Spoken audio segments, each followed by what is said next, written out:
The whistle of the train echoed through the valley as smoke curled into the fading sky, and the wheels ground to a slow halt against the rails. Amelia clutched her small carpet bag tighter, her knuckles white, her chest heavy with dread.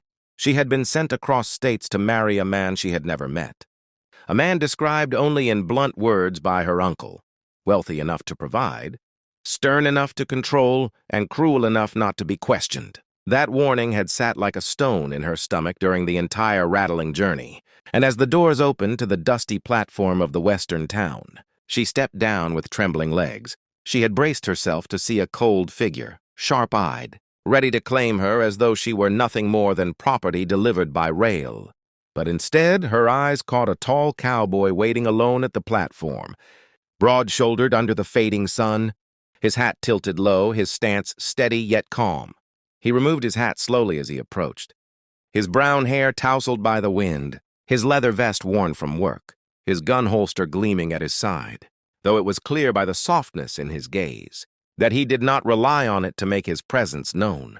Amelia froze, unsure if this was the man she was to call husband, and her heart pounded with fear. She almost wished the train would lurch forward again and take her away from what she believed was a future of hardship.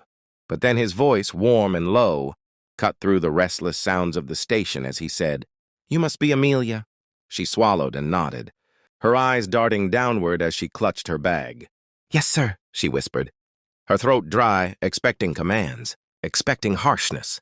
Instead, he stepped closer and tipped his hat slightly, his eyes never leaving hers, and said words she did not anticipate, words that unraveled every fearful knot inside her. "I'll be kind."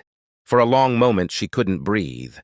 She searched his face, trying to find the deception, the hidden cruelty she had been warned of, but all she saw was honesty, written in the creases of his smile and the steadiness of his gaze.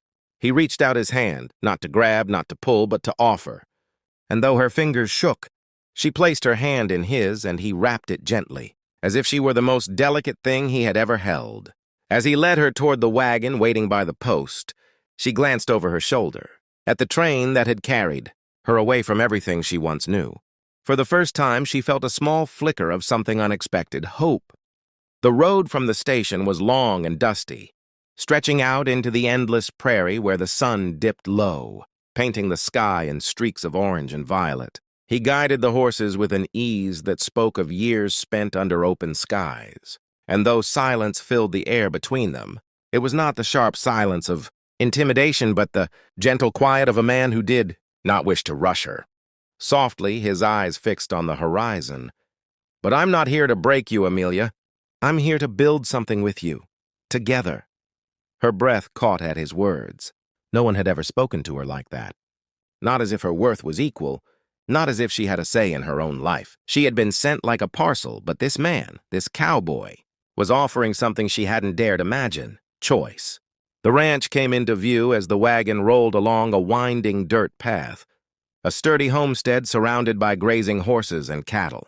The fences were strong, the fields golden under the fading light, and yet it wasn't the land that caught Amelia's attention, but the way he slowed the horses as they neared the gate, giving her time to take it all in. He watched her with quiet patience, as though her thoughts mattered to him, as though her voice carried weight. When they arrived, he helped her down from the wagon, his hand steady, and she felt her cheeks flush as his touch lingered, not out of demand, but out of reassurance. Inside the home, the fire was already lit, casting a warm glow over the wooden beams and worn rugs. A simple supper sat on the table, fresh bread, stew, and coffee still steaming in a tin pot. "It's not much," he admitted with a sheepish smile, "but it's honest. And it's yours as much as mine." The words sank deep into her, dissolving the fear that had shadowed her for so long. That night, as the fire crackled and the prairie winds howled softly against the windows, Amelia lay awake in a small but comfortable bed, listening to the sounds of the ranch settling into silence. She turned the words over and over in her mind. "I'll be kind."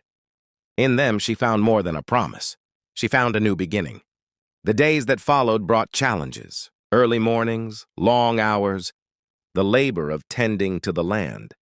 But for every hardship, there was a moment of tenderness, When her hands blistered from carrying water, he wrapped them gently in cloth.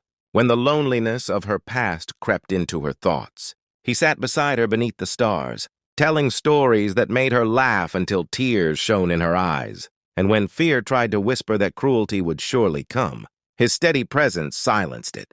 Amelia discovered that kindness was not weakness, but strength of the truest kind. And as the seasons shifted across the wide plains, so too did her heart, blossoming in the safety of a love she had never thought she'd find. She no longer walked with her head bowed, no longer spoke in whispers. She stood beside him with confidence, her voice strong, her heart light. The cruel husband she had expected never appeared. Instead, she found a partner, a protector, and a man who kept his word with every action, every smile, every moment he chose to love instead of command. And so, the story of Amelia and her cowboy became not one of fear, but of hope.